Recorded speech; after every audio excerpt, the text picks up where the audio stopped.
സാധാരണ നമ്മൾ കേൾക്കാറുള്ളത് നവരാത്രി കാലത്ത് ബൊമ്മക്കുലു തയ്യാറാക്കുന്നത് സ്ത്രീകളാണ്. ഒരു വീട്ടിലെ സ്ത്രീകളാണ് ബൊമ്മക്കുലുവിൻ്റെ പിന്നിൽ പ്രവർത്തിക്കുക. പക്ഷേ ഇവിടെ കുട്ടു വീരശൈവം എന്ന ശ്രീകാന്താണ് ഇതിൻ്റെ പിന്നിൽ പ്രവർത്തിക്കുന്നത്. ഒരു പുരുഷനാണ് ഇതെല്ലാം ഈ 3 തലമുറകളിലും അതിനെ മെയിൻറ്റെയിൻ ചെയ്ത് കൊണ്ടുപോകുന്നത്. പക്ഷേ അദ്ദേഹം ഒറ്റയ്ക്കല്ല, അദ്ദേഹത്തിൻ്റെ പിന്നിൽ 2 സ്ത്രീകളുണ്ട്. ഇനി അദ്ദേഹത്തിൻ്റെ അമ്മയുണ്ട്.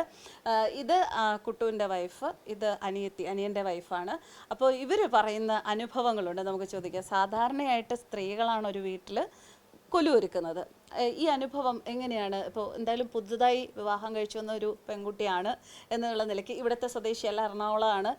അവിടെ ഇങ്ങനൊരു സംഭവം ഉണ്ടോ? ഇല്ല. ഇല്ല. കണ്ടിട്ടുണ്ടോ കൊലു? ഞാൻ കണ്ടിട്ടില്ല. ഞാൻ ഇവിടെ വന്നിട്ടാണ് ആദ്യമായിട്ട് കാണുന്നത്.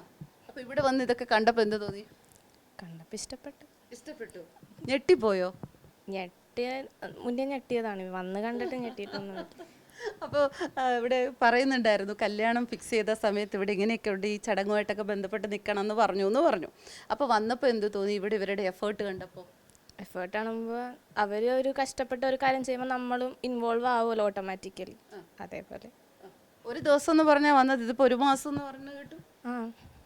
ഒരു മാസം മുന്നേ വലിയേട്ടൻ ഓരോ കാര്യങ്ങളൊക്കെ ചെയ്തു തുടങ്ങും. അപ്പോൾ കൂടെ നമ്മൾ ഇത്രയും പ്രതീക്ഷിച്ചില്ല.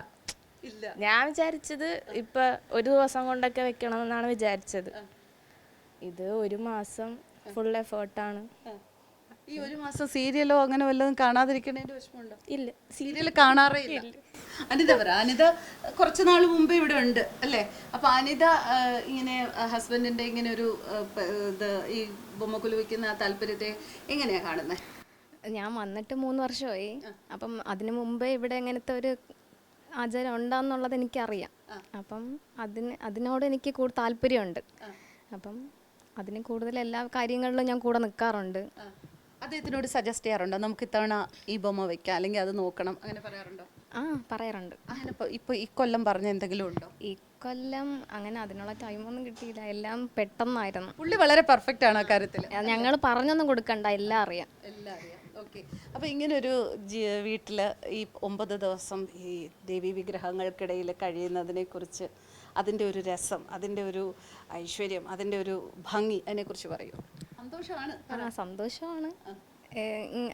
ഇങ്ങനൊരു വീട്ടിൽ ഞങ്ങൾക്ക് വന്ന് എത്തിപ്പെടാൻ പറ്റിയത് തന്നെ ഒരു ഐശ്വര്യമാണ്.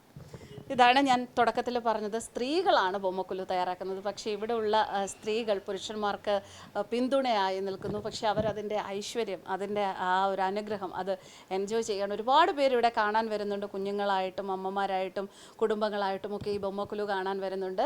തിരുവനന്തപുരത്തുകാരോട് ഈ നവരാത്രി കാലത്ത് നിങ്ങൾ മിസ് ചെയ്യാതെ, കണ്ണ് നിറച്ച് നിങ്ങൾക്ക് ബൊമ്മക്കുലു കാണണമെങ്കിൽ കണ്ണു നിറച്ച് നിങ്ങൾക്ക് ബൊമ്മക്കുലു കാണണമെങ്കിൽ ശ്രീകാന്തിൻ്റെ വീട്ടിലേക്ക് വരാം. പേട്ട കവറടി ജംഗ്ഷനിലാണ്. അദ്ദേഹം പറയുന്നുണ്ട് കറക്റ്റ് എവിടെയാണ് ലൊക്കേഷൻ എന്നുള്ളത്. അപ്പോൾ ഇവിടെ വരാം, കാണാം. നവരാത്രി കാലത്ത് ഇത്രയേറെ ബൊമ്മകൾ ഒന്നിച്ച് കണ്ട ആ ഒരു അനുഗ്രഹം നേടാം.